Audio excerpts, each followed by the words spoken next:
Hi, everybody. Welcome to our customer success series.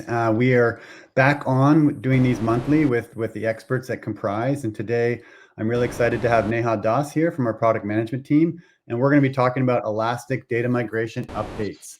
So, a few reminders for folks who have not attended these in the past. You can enlarge the screen. We have a few relevant assets you can download and review, and we'll share a few others throughout today's presentation.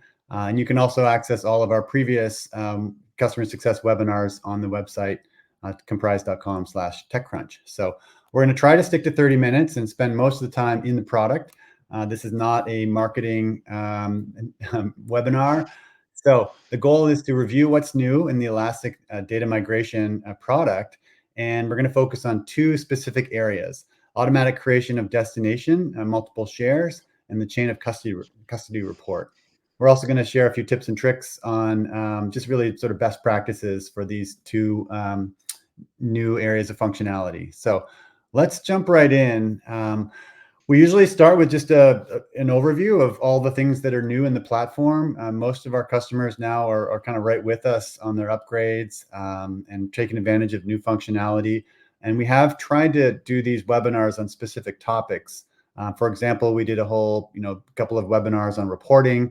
We talked about potential duplicates and some of the different showback reports or capabilities, storage insights, which is our data stores. And we have done a few on migration, but I'll bring you in here, Neha. Anything you want to highlight here in terms of updates to the product line? Yes, Darren. So migrations, we have added a couple of new features into it. So now we do support object-to-object migrations as well as file-to-object migrations. We also added in the snapshot-based migrations in 5.5, and we have also updated the scheduling for migrations a bit so that you can schedule migrations to start at a specific time. And of course, we are going to be talking about the two new features that have come in 5.11, which are the automatic creation of destination shares with bulk migrations and the chain of custody report. Awesome. Well, let's jump into that. First of all, I know some of you might be newer to this area of the product, or maybe even newer to Comprise. So, just a quick background on the Elastic Data Migration product. It is driven by analysis, which all of our data management capabilities are. So we always talk about being able, to start with the insights and then make the right decisions and right investments. So you might decide to do what we call a cold data migration, tier off certain data and then move the hot data to the right source or target. So a lot of focus on analysis. You always hear from Comprise. We have white papers on our performance, especially around hypertransfer compared to some of the other tools on the market, and really proven file and object migration. So just a quick update and overview of what Elastic Data Migration is. But let's jump into what's new, and then we'll show you what it all looks like. Sure. Over And to you, Nan. yeah. So for 5.11, we have two new features that we have in migrations. First is the automatic creation of destination shares. And it was originally added in 5.9.1, but with 5.11, we have extended that to now do it for multiple shares or essentially bulk migration. So you can now configure more than one migration at one go and make sure that the destination that it is going to can also be created by Comprise. The second one is the consolidated chain of custody report. And so, s- uh, Comprise already does kind of like a chain of custody report in form of audit logs for each iterations, but we have just taken it a little bit further with chain of custody report, which you can now generate at the end of migration. And what it is essentially going to do is it's going to kind of give you a list of all the files that are there on the source and the destination and the checksums for them, and basically make sure that all of them match so that you have a formal report that you can refer to at the end of the migration. Awesome. Well, let's go into the product, and I want to remind people as we do this, you can ask questions using the chat panel. We've already got a couple questions that have come in, but let's just go right in and show you these two features and take questions along the way. Awesome. Let's Okay, so here I am in the Komprise console under the data stores tab. And like Darren has mentioned, it's quite insightful and it gives you kind of like an overview of all the file servers that you have. And then you can drill down into them and look through all the different file servers and SVMs that you may have, and kind of go step further with the Directory Explorer and look at um, all the files and folders that you may have inside that. So today what we're going to be doing is, as part of the auto share creation demo, we're going to be migrating the shares that we have in this particular NetApp cluster and in these two SVMs. We're going to be migrating these to Isilon system. So this is the zone one, which is the access zone in Isilon. And this is where we are going to be creating shares using the auto share creation and migrating the shares from these two SVMs. So we have a migration tab, which is where we do all the migration related operations. And if you can see, we already have one migration running here. And it's this landing page is basically an overview of all the running migrations that you may have on your director, along with the runtimes and the transfer rate and all of that. So up here is the add migration button. Once you click on that, it's gonna open up the add a migration wizard. And earlier, before 5.11, we only had single migration going in, and in the 5.11, what we have added is the multiple migrations. So once you click on this, just want to quickly get your attention to here, which is a link to the Freshdesk article that we have, which kind of takes you through how to configure multiple migrations, and it has the step-by-step on doing it, as well as the details on the configuration file, like what are the different columns in the CSV, what do they mean, what are the pre-filled values, and what kind of values they would accept. So it's kind of like a very detailed description for all the columns, and uh, what values are there and whether they're optional or not, what are the pre-filled values and all of that. So you can refer to this as well. Uh, Going back to the demo. So for multiple migrations, like I mentioned, you can select multiple sources. So you are essentially migrating not just one, but more than one source shares. And those source shares can be a combination across file servers within one file server, a combination of different protocols. So like I mentioned, we will be migrating this particular NetApp file server. So let's look at them. You can drill them down. You can select just one or multiple as per your requirement. So we're going to select the entire file server, which includes both the SVM, and then there are two shares within those SVM. Right. So once you click next, it is essentially going to run a source validation, making sure that these sources are not part of any ongoing migrations. And it's also going to make sure that there is no issues that are seen on these shares. If these shares are part of any active plan, it's going to highlight that just so that you're aware that you are selecting sources that you require. So I click on next, and then I come on to the destination. And like I mentioned, this is currently available with automatic share creation. So you just have to select data store here, which is essentially your file server. So in the Isilon, we will be migrating it off to zone one. So I just select this, and then I go next. And it takes me to the configuration file step. And this is where you would download a pre-fill CSV. And this CSV essentially has all the values already pre-filled except for the destination, share name, and share path. And this is how it would look like. So you have the migration details, which is the migration name and then the source file server, source share path. If you're trying to do a directory level migration, you could also add a directory name here. And then the source protocol, it can be a combination of different protocols. So you could have one migration that is going to be going from SMB share to SMB share, and another migration that could be going from NFS share to an NFS share. So no restrictions there. You have the destination file server also pre-filled. The only thing you will need to fill is the destination share name and the share path, and of course the destination directory if you are trying to do a directory level migrations. And then we move on to the settings. So these are all the migration level settings, and this is all pre-filled with the default values that we normally give in the UI.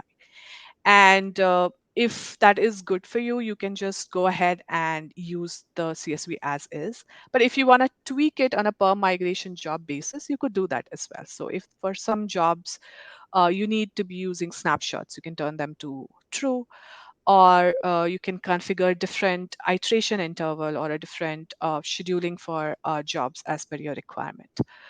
So once you have edited this CSV, what you can do is you can just go ahead and upload that here. I'm just going to quickly show this is the edited CSV that I would be working with. So I have updated a couple of fields. I have updated the migration names here, and then I have added the destination share name and the share path here. Right. So once you have done that, you can just go ahead and upload the CSV and click on next. So once you click on next, we are going to be doing a CSV level validation, just making sure all the values are correct. The combinations of shares that you have selected and the protocols, all of that match. There is no invalid entries for any of the settings. All of those validations would be done here. So once you do next, it is going to show you uh, a review page with all the migrations that you have configured. And it's a collapsed version. You can get an overview of those migrations, or you can uncollapse them and look individually at all the details, the settings and everything that you have configured, whether that has come in correctly. If you find any changes that needs to be done at this stage, you can go back and make those changes and correct your CSV and re-upload them. Or if you're happy with the changes, you can go ahead and say create migrations, and it is going to create however migrations are there in your CSV. So it's going to start at the pending state. Uh, the job will be queued. It's going to run some validations. And once the validations are done, it's going to move on to the next state, which is the initializing state. And from there, it'll get started. That's great. A couple of questions have come in while you've been going through this. One is, what destinations do we support? So with 5.11, we support NetApp and EMC Isilon and Windows Server 2012 onwards. We're planning to expand this in future, but for at 5.11, this is what we are supporting. Okay. And then there's a question about, do you support file to object migration? So NFS shares, yeah, can you support a file to object migration? We do support file to object migrations today, and uh, right now we only support it from NFS share. So it's NFS to object or object to NFS. That's the support matrix that we have today. Okay, great. So I think you're going to come back and talk about a few best practices, or anything else you want to mention on this feature before we move to what's next.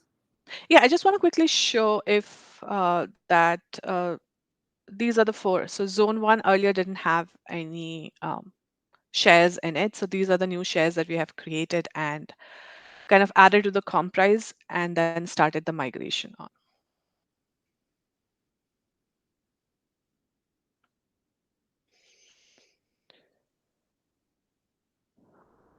Great. Okay, so let's look at the next big feature in 5.11, which is the chain of custody report. So I'm just gonna take you through the details page of one of the migrations. So this is how a details page for a migration would look like. So you would have the overview of your source and destination, and in logs and reports, you would now have a new entry for chain of custody reports location. So by default, it is going to be available at your destination, destination share, wherever you're migrating off to. And to generate a chain of custody report, so today we support it with the final iteration. So kind of like when your migrations are now ready to cut over, and you know most of the data is now available in the destination. So at that point, you would generate a chain of custody report for all data, right? And there is a slight performance hit just because we will be generating checksums for all the files on the source and the destination, and those are going to be stored in a report format. So once the chain of custody report is generated, this is how a CSV for that would look like. So you have a typical Komprise report format on top. So you have the report name, time, director, and the site that you're working with, and then the migration details. All the details about your source and destination, the protocols, and if any directories were involved. And then we move on to the actual report. So you have your file names, and then your extensions, and then the full path on the source, and the checksum of the file on the source, and at what time and date were the checksums generated. And then you have the destination full path and the checksum that was generated on the destination, time and date for the checksum generation, and then the status. So status would be success if both of the checksums are matching, would be failure if they are not, and there will be a note indicated there in case it is a failure. So, like I mentioned, the chain of custody report location by default is going to be on the destination file server, but you can configure it. So let's see system and settings, and then you can go to the migration. So if you look here, you'll have a migration chain of custody reports. You also have a migration audit logs here. And like I mentioned before, so we have always supported a very thorough audit logging of all the operations that we do in migration. So for per iteration, the logs are available for all the files that have been copied over, any attributes that have been copied. But of course, those are at iteration level and they only mention the files that have been copied in that iteration. But the chain of custody report is a consolidated report of all the files that are there on the source and their counterparts on the destination and the checksums that are generated for both of them, and kind of make sure that your data is as is migrated to the destination. So to edit where it goes to, so by default it goes to your destination share. But if you want to make it more centralized and say you want to pull all your chain of custody reports in one location, it could be a S3 bucket, which could be Amazon S3 or any other S3 compatible vendor, or it could be an NFS share or a SMB share. So a central localized location where you want to put all your chain of custody report, you could do that by editing this location here. And after that, all the chain of custody report would start going to that location.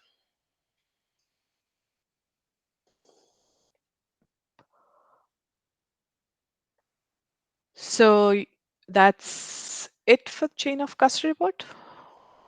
Okay. I had one other question before we get into some suggestions that you have for people just getting started with this. Mhm. One was about on-demand scheduling. Do you support on-demand scheduling on migration jobs today? I think you We mentioned do. that. Maybe there's something you could show. We do support that. Let me just quickly show that. Okay.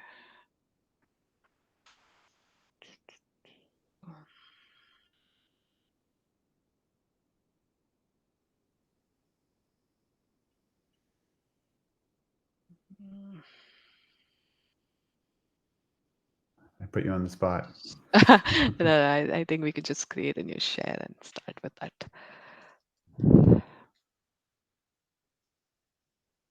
So this is how a single automatic creation of destination share for a single migration would look like. So you just have to go through these details. And this is how a schedule would look like. So earlier we just had the iteration interval schedule, but now you can configure it to start at a particular time and then make sure that it runs every so hours or days or weeks. So this is something that we have added new in the product. Great. All right. So let's go back to just give some feedback on these uh, two areas. So first, you had some points or suggestions on the automatic creation of destination multiple shares. Yes. So like I mentioned, when we are selecting the source shares that you want to migrate off, we will be doing a validation. So it's always good to make sure that you are selecting all the shares that you want to migrate and like looking at the error messages and the warning messages there, just so that you know if there are any additional settings that need to be applied or any additional considerations that you have to take. The second would be using the pre-filled CSV. So if you use a pre-filled CSV, it makes it easier for you to avoid any errors that would come because of the typos or any settings that are just not quite correct. So, and if you are using the default values, you don't even have to make a lot of changes. You just have to give your destination share name and the path, and you're good to go. Uh, Another one is that the destination shares are going to be created by Komprise. So you have to make sure that you do not have any shares on the destination with the same name. Otherwise, we will error out. We will definitely not be overwriting any data there, but you will see a lot of errors and then you have to go back and correct them. So just make sure that there are no non-empty shares of the same name that are available on the destination shares, or you give unique name to the shares in the CSV. Awesome. All right. So what about chain of custody report? Chain of custody report, like I mentioned, by default, it'll be stored in the destination share, but always good to configure a centralized location if you need to by going to system settings and the migration. And one thing to keep in mind is that a chain of custody report can only be generated with the final iteration of an ongoing migration today. Okay. That was great information. So just to, the question we always get is, this is great, but what's coming next? So maybe you can kind of speak to a few roadmap items that you guys are working on. Of course, safe harbor applies, but tell us what's kind of next on your list. Yeah, so exciting things. So we are doing identity mapping as well as the orphan SID mapping or orphan SID handling on the source. So making sure that users can customize uh, how they'll want to handle the orphan sets, whether they want to replace it with a different sets, whether they want to remove it. So that is coming up with the migrations. And the other one that is on the horizon is the multi-protocol migration, migrating both NFS and SMB metadata in the same migration. So these are some of the things that we will be working on. Okay, great. There's a graphic there, best practices unstructured data migration. There's a link to it on the TechCrunch page, but we worked with our field CTO, Benjamin Henry, and recorded 5 videos, everything from setting up, what to do ahead of a migration to some best practices and troubleshooting. So I do want to, advise people, recommend you take a look at that. And, we definitely see a lot of our partners working with the migration area of the product, helping customers, get these things going. So hopefully these guides and best practices and these kinds of presentations are helpful for both customers and partners. And we're going to be doing more of them. So the goal is to do these monthly. So the next one will be focused on smart data workflows and some of the new sensitive data management capabilities we've just announced. And then we'll kind of refresh some of the sessions we had done in the past year. We get a lot of requests for deep analytics and tagging. And we actually just recorded some content on that too. If you go to komprise.com/STAAS, storage as a service, we've got a series of best practices on that topic. So I also want to mention, speaking of sensitive data management, we are in an early access program for that area of the product line. So if you're interested in learning more and seeing it in action and maybe doing some testing and getting your hands on this area of the product line, do let your account team know, and we will work with you on that. All right. So Neha, thank you very much for taking us through this today. A lot of great information, and you've been busy. So thank you for continuing to build out this area of the product line. Thank you so much, Dan, for having me. All right. Thanks, everybody. We'll see you next time. Have a great day.